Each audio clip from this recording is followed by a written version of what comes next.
આદેશની રીતે આપણે દાખલો કરવાનો છે અને આ પણ ખૂબ જ અગત્યનો છે. ધોરણ 10 ની અંદર દ્વિચલ સુરેખ સમીકરણ યુગમાં આપણે ભણીએ છીએ. આ અગાઉ આપણે 1 થી 4 દાખલાઓ જોઈ લીધા છે અને હવે આપણે 5મો દાખલો જોવાના છે, પરંતુ વર્ગમૂળને કારણે આપણને થોડોક ડર લાગે તો એ ગભરાવા જેવું નથી. આપણે વર્ગમૂળ આપેલું હોય ત્યારે શું કરવાનું ખાસ ધ્યાન આપજો. પહેલા આપણે લખવાનું વર્ગમૂળ 2x છે, x બાર છે, પછી વર્ગમૂળ 3 છે અને y બાર છે અને 0. બીજું પદ છે વર્ગમૂળ 3 છે, x બાર છે, વર્ગમૂળ 8 છે અને y બાર છે અને 0. શું કરવાનું? આપણે જે આ ઓછા વર્ગ હોય ને એ પહેલા લઈ લેવાનું, જેથી કરીને એના ઓછા નીકળી જાય.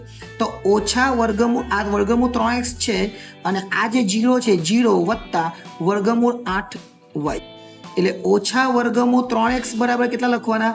વર્ગમૂળ 8y. બસ પટી ગયો ખેલ આપણો. આ ઓછા વર્ગમૂળ 3x છે, ઓછા વર્ગમૂળ 3x છે. હવે આની જગ્યાએ પર x નું સમીકરણ બનાવો, એટલે x બરાબર વર્ગમૂળ 8 અને y છે અને છેદમાં વર્ગમૂળ 3.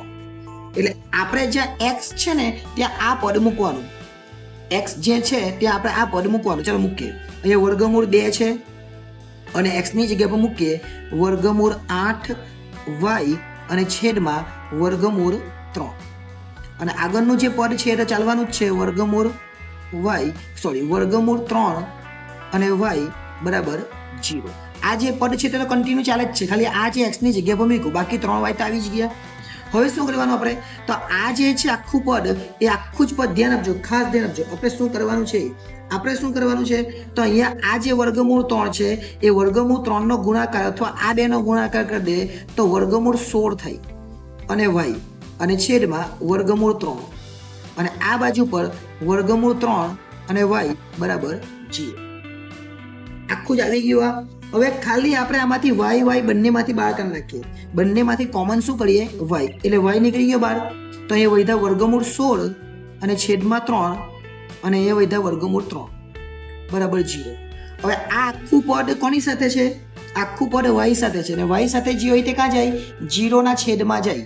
તો y બરાબર 0 ના છેદમાં આખું જ આ પદ, એટલે વર્ગમૂળ 16 છેદમાં વર્ગમૂળ 3 વત્તા વર્ગમૂળ 3, અને 0 ના છેદમાં કંઈ પણ આવે જવાબ શું આવે? 0 જ આવે. એટલે આપણો એક જવાબ તો કેટલા આવી ગયો? 0. હવે કોઈ બી એક સમીકરણ લઈ લેવાનું અને એ સમીકરણની અંદર કિંમત મૂકી દેવાની, કોઈ નહીં, y ની 0 મૂકી દેવાની. આ છે જ આવ્યું આપણી પાસે, એમાં y ની કિંમત મૂકી દે વર્ગમૂળ 8 અને y ની જગ્યા પર 0 છેદમાં વર્ગમૂળ 3. વર્ગમૂળ 8 નો ગુણાકાર 0 સાથે કરે એટલે 0 જ થઈ જાય, છેદમાં વર્ગમૂળ 3, અને 0 સાથે ભાગાકાર એટલે 0 જ થઈ જાય. એટલે x નો જવાબ પણ 0 આવે અને y નો જવાબ પણ 0 આવે. તમે કોઈ બી રીતે દાખલો કરો, આ બંનેનો જવાબ કયો આવવાનો છે? 0 જ આવવાનો છે. એટલે આ હતો દાખલા નંબર 5. આ અગાઉ આપણે 1 થી 4 દાખલાઓ ગણેલા છે. હવે નેક્સ્ટ ટાઈમ જ્યારે મળીશું ત્યારે દાખલા નંબર 6 પણ ભણીશું. આભાર.